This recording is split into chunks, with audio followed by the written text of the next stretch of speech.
Hello guys, welcome to my channel Arpita's blog. তো এই ভিডিওটা হচ্ছে অনেক পুরনো ভিডিও। এটা হলো 2024-এর ভিডিও। এটা হলো 30শে অক্টোবরের ভিডিও। তো এটা কালী পুজোর ভিডিও। তো ভিডিওগুলো আমার এডিট করা হয় না বলে পোস্টও করা হয় না। তো গ্যালারিতে আজকে অনেক ভিডিও জমে গেছিলো, তো সেগুলো ডিলিট করতে গিয়ে দেখলাম যে এই ভিডিওগুলো পড়ে রয়েছে। তো ভাবলাম তাহলে এডিট করে ছেড়েই দিই। তো অন্যবার আমি আর কি কালী পুজোয় উপোস থাকি। এই ছোটোবেলার থেকেই থাকি উপোস, মণ্ডপেই পুজো দিতাম। কিন্তু এবছর আর ক্লাবে থাকা হয়নি। তো মানে এবছরটা বলতে 2024-এ ক্লাবে থাকা হয়নি। তো ওর জন্য গারাপোতা মন্দিরে সকালবেলা আমি আর বোন চলে এসেছি পুজো দিতে। ওটা হলো আমার ছোটো মাসির মেয়ে। তো এখানে 5 রকমের হয়তো ফল নিয়ে এসেছিলাম, একটা ফল কম ছিল, তো এখান থেকে একটা আপেল কিনে নিলাম। আর ভিডিও কিন্তু করেছে আমার বোন। ওকে যেরকমভাবে বলেছিলাম ও সেরকমভাবেই ধরে, ছোটো মানুষ তো যেরকম পেয়েছে সেরকমই ধরেছে। তো এখানে দেখো অনেক গাড়ি পুজো হচ্ছিলো, যেহেতু আজকে কালী পুজো। তো দেখো কত সুন্দর করে মায়ের মন্দিরটা সাজিয়েছে।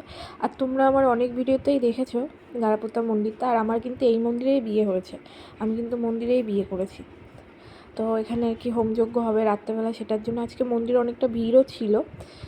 যেদিনকে আমরা পুজো দিতে গেছিলাম সেদিনকে অনেকটা ভিড় ছিল, কালী পুজো বলে কথা। আমি এই ফার্স্ট টাইম কালী পুজোর দিনকে মানে পুজো দিতে আসলাম গারাপোতাতে, এর আগে কোনো দিনও আসিনি। তো এখানে বসেছিলাম যে এদের দেওয়া হবে তারপরে আমাদের হবে। এখানে বোনও উপোস ছিল, এই দেখো আমরা দুজন আলতা পরেছি, আমি ওকে পরিয়ে দিয়েছি। তো এখানে মায়ের মুখটা কত সুন্দর লাগছে। এখানটা আর কি ক্যামেরা একটু সেট করে নিয়েছিলাম। তো এবার দেখো পুজো দেব। তো পুজোটা মন দিয়ে দিচ্ছিলাম। আর আমার বোন দেখো কী করছে, দেখো কী করে। তো ও হচ্ছে মানে চোখ দিয়ে আর কি ইশারা করছে। এখানে ঠাকুরমশাইকে আমি ফল প্রসাদ দিয়ে দিলাম। আর কী নামে পুজো হবে আর কি, কার নামে কী, তাই সেটাই আর কি দিয়ে দিলাম। তো ঠাকুরমশাই জিজ্ঞাসা করলো।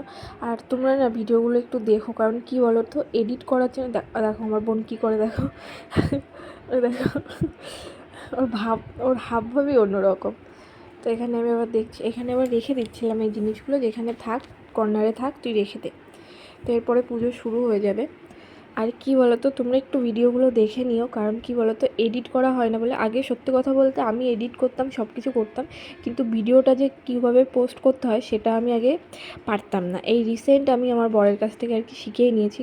কি বলো তো, আমি ভিডিও এডিট করে অনেক দিন রেখে দিই।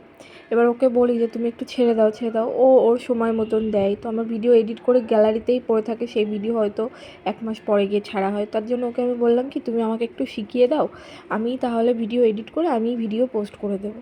তো বললো আচ্ছা ঠিক আছে। তাহলে ও আমাকে শিখিয়ে দিয়েছে, এখন আমি আর কি নিজেই ভিডিও এডিট করি, নিজেই ভিডিও পোস্ট করি। তো আমার কিন্তু একটা ফেসবুক পেজ আছে। তো সেটা হলো অর্পিতা একে সানাম। তো ওখানেও আমি ভিডিও পোস্ট করি, কিন্তু আমি ইউটিউবে প্রথমে পোস্ট করি, তো ফেসবুকে আমি পরে করি। তো তোমরা ওখানটাও একটু ঘুরে আসতে পারো। তখন আর কি পুজো শুরু হয়ে গেছিলো বলে ভিডিওটা বন্ধ করে দিয়েছিলাম, পুজো দিচ্ছিলাম ওর জন্য ভিডিওটা বন্ধ। এই যে পুজো টুজো দিয়ে বেরিয়ে ঠাকুরকে মোমবাতি আর ধূপ দেখিয়ে এখানটা দিয়ে দিলাম। আর আমার বোনই কিন্তু ভিডিও করে দিয়েছে। ও দেখো ওইটুকু মানুষ, আমি ওকে বলেছি যেভাবে, যে বোন এইভাবে ধরে রাখবি, তো ওইভাবেই ও কিন্তু ধরে দিয়েছে। তো ভাবলাম যে বাচ্চা মানুষটাকে দিয়ে ধরিয়েছি, ও ছোটো, এখন খুবই ছোটো, আমার মানে ছোটো মাসির ছোটো মেয়ে, আমাদের ভাই বোনের মধ্যে ওই ছোটো। তো ওকে বললাম যে তুই একটু ধরে দে, ও সেইভাবেই ধরে। এবার ভিডিওগুলো ডিলিট করতেও না খারাপ লাগছে, তাই ভাবলাম যে ও যখন এত কষ্ট করে ধরেছে, তো আমি ভিডিওগুলো পোস্টই করে দিই একটু এডিট করে, দেরি হলেও একটু তোমরা দেখে নিও।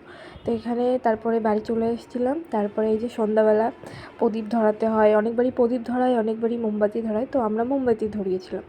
তো এইদিকে আমি মোমবাতি ধরাচ্ছিলাম, আর আমার বোনই ভিডিও করে দিয়েছিল। ওকে বলেছিলাম যে তুই একটু ভিডিও করে দিস। ও যে কদিন ছিল আর কি, কালী পুজোর যে কদিন ছিল আমাদের বাড়ি, ওই কিন্তু আমাকে ভিডিওগুলো করে দিয়েছে।